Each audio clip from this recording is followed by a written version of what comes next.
Subhanallah walhamdulillah wa la ilaha illallah. Subhanallah walhamdulillah wa la ilaha illallah. If you could just briefly explain the authenticity of different hadiths for us, and you mentioned Bukhari and Muslim as well. If you could just touch on them as well and where they fall into this kind of taxonomy. Yeah. So this is one of the major differences between Quran and Sunnah. The Quran is absolutely authentic in every single verse, in every single word. Meaning every word in the Holy Quran we say without any doubt whatsoever that this is the word of Allah subhanahu wa ta'ala. This verse was revealed by Allah subhanahu wa ta'ala. This chapter is from Allah subhanahu wa ta'ala. There's no doubt about it. There's no discussion about it. Whereas for hadith, yes, we certainly have this discussion.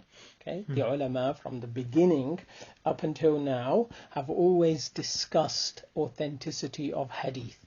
And hadith are not the same in the sense that anytime you open up a book of hadith, it's absolutely the case that every single hadith in this book is sound, and we can say it's from the Prophet ﷺ. This is not the case. Okay, this is why the scholars, there's an entire science that speaks about hadith authenticity, and how it's understood and how it's established, and a long discussion about that. So, and as I said, it's an entire science. So the point is, with hadith, we have different gradings of authenticity. Okay, some hadith are mutawatir. Mutawatir is many of our listeners may not have come across this terminology if they haven't studied the science of hadith, but mutawatir is the highest authenticity rating for a hadith. It's even stronger than what many of the listeners may have heard of, a sahih hadith. Okay, right. Sahih hadith it means this is a hadith which is, there's no doubt regarding the fact that the Prophet ﷺ said, there's no real doubt, no practical issue with narrating this hadith from the Prophet ﷺ. So you have mutawatir hadith, you have sahih hadith, you have hasan hadith, you have da'if, weak hadith, you have very weak hadith, and they're also fabricated hadith. Okay, and at a certain point, people started to fabricate hadith. Some people, obviously not most people, just some people started to fabricate hadith. The Prophet said this and he never said it, which is very, very dangerous. Okay, we're going to come to hadith about this issue shortly, inshallah. But it's very dangerous to lie against the Prophet ﷺ. And this is why the scholars spent a lot of time and energy and effort to point these fabrications out to the people. So this is important. With hadith, we do have those which are sahih and those which are not, those which are authentic and those which are not authentic. And this is one of the reasons that people with hadith do need to be careful. Nowadays, especially with social media, people are constantly receiving hadith. Very loose with it. Yeah. And they'll receive a hadith and then forward it to other people. No consideration whatsoever for, well, is it actually authentic or not? Okay, and this is a problem. Let's look at two hadith of the Prophet ﷺ that speak about this issue. The first one is in Sahih al-Bukhari, hadith number 107. Man kadhaba alayya فَلْيَتَبَوَّأْ مَقْعَدَهُ مِنَ النَّارِ. Whoever lies about me, let him take his seat in hellfire. This is no small matter. Okay? Narrating fabricated hadith of the Prophet ﷺ. In other narrations, in Bukhari itself, it says, مَنْ كَذَبَ عَلَيَّ مُتَعَمِّدًا. Whoever does it on purpose. Okay? This is, let him take a seat in hellfire. Then you have hadith in the Musnad of Imam Ahmad, which is a sound hadith, where the Prophet Sayyidina Ali narrated that the Prophet said, "Man haddatha anni hadithan yura annahu kadhib, fahuwa ahadul kadhibin." Okay, whoever narrates a hadith from me and it is seen or known to be a lie, then he is a liar. Okay. The point of these two hadith, and many others like them, is what? You have to be careful with the hadith of the Prophet ﷺ. You can't just, everything you receive as a hadith, just pass it on. Okay, people should be somewhat knowledgeable, have some education in, how to work out whether hadith is authentic or not authentic. Not personally work it. I'm not saying they're going to, start delving into the asanid and working out if it's sahih or not. But, know about resources that they have to let them know if a hadith is sound or not. Okay, which will take us on to a discussion about Sahih Bukhari and Muslim in a moment, inshallah. But what I would say, practically speaking, people when they receive hadith, they should be able to refer to shuyukh and scholars, not any shaykh or scholar, but shuyukh and scholars who are known to be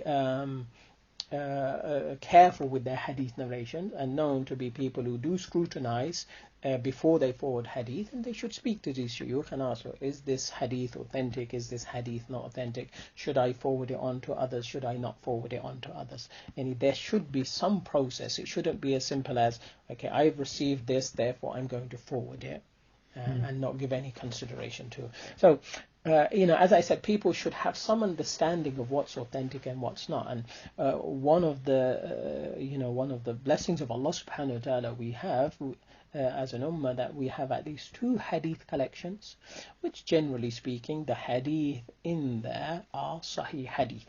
Okay, and this is not my saying or the saying of contemporary scholars that the hadith in Bukhari and Muslim are sahih, but rather this is the agreement or almost agreement. There were 1 or 2 scholars here and there who disagreed with it, but by and large, and those scholars who disagreed, the other scholars, the objections that they had, they dealt with them. And they clarified that there's no issue with Bukhari and Muslim. But yes, Sahih Bukhari and Sahih Muslim, the scholars are more or less in agreement that if you find a hadith in Bukhari or you find a hadith in Muslim, and there is no doubt that it is a sound hadith. Okay? So if somebody was to come across a hadith and it's referenced as Bukhari and it's referenced as Muslim, obviously it would be good to go and check if it's actually in Bukhari or Muslim. Okay, but if it is found in Bukhari and Muslim, we don't need to have any doubt with regards to its authenticity. Then it is authentic, and these are the words of the Prophet Sayyidina Muhammad sallallahu alaihi wasallam. Sorry, just to clarify, how is Sahih often translated into English? Sahih, often they translate it as authentic. Authentic. Yeah, some people translate it, which is probably a better translation, as rigorously authenticated. Because the point is when you say something is Sahih, it's really at the highest level of authenticity. So, some will use a word to kind of indicate that it's not only authentic, it's at the higher levels of authenticity. Whereas, say, a Hasan hadith is authentic, but not quite as high as the Sahih hadith. No. Right, okay. And Bukhari and Muslim don't contain any Hasan hadith? Bukhari and Muslim, again, there might be some scholars here and there that claim, this hadith is not quite sahih, it's closer to Hasan or what have you, but by and large, yes, the scholars agreed that with the hadith in Bukhari and Muslim, the Muslim hadith in Bukhari and Muslim, they are all sahih. Now, they are all sahih, all those that have a complete chain to the Prophet ﷺ. These are sound narrations, and there's people shouldn't doubt with regards to them. Not because I'm saying or somebody else is saying, but because from the time Sahih al-Bukhari was written, for centuries afterwards, it was scrutinized in his time. It was scrutinized after his time. It was scrutinized for centuries after, and the scholars checked those hadith narrations again and again and again and again, and they found them to be authentic. Right. This is one of the reasons Imam Muslim wrote his book. Imam Muslim is a student of Imam Bukhari. He wrote his book after Imam al-Bukhari, and one of the reasons he wrote his book, I'm not saying it's the only reason, but one of them was to show that what's in Bukhari is authentic. Because often what he'd do, he'd narrate the same hadith from a different chain. So it showed that, okay, not only does this hadith have Imam Bukhari's chain, but it also has others. But we're going into quite a lot of technicalities now. I think we'll have to end it there due to the time. Assalamu alaikum.